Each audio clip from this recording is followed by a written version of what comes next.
পালাবার চেষ্টা আর করবেন না। দ্বিতীয় কথা, প্রত্যেক গ্রামে, প্রত্যেক মহল্লায়, প্রত্যেক ইউনিয়নে, প্রত্যেক সাব ডিভিশনে আওয়ামী লীগের নেতৃত্বে সংগ্রাম পরিষদ গড়ে তোলো এবং তোমাদের যা কিছু আছে তাই নিয়ে প্রস্তুত থাকো। মনে রাখবা, রক্ত যখন দিয়েছি, রক্ত আরো দেব। এই দেশের মানুষকে মুক্ত করে ছাড়বো ইনশাআল্লাহ। এবারে সংগ্রাম আমাদের মুক্তির সংগ্রাম, এবারে সংগ্রাম স্বাধীনতার সংগ্রাম।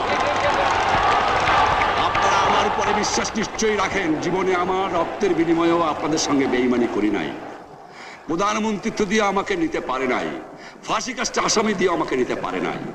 যে রক্ত দিয়ে আপনারা আমাকে একদিন জেলের থেকে বার করে নিয়ে এসেছিলেন, এই রেসকোর্স ময়দানে আমি বলেছিলাম আমার রক্ত দিয়ে আমি রক্তের ঋণ শোধ করবো, মনে আছে? আমি রক্ত তোমার জন্য প্রস্তুত। আমাদের মিটিং এইখানেই শেষ। আসসালামু আলাইকুম। জয় বাংলা। বীর বাঙালি অস্ত্র ধরো।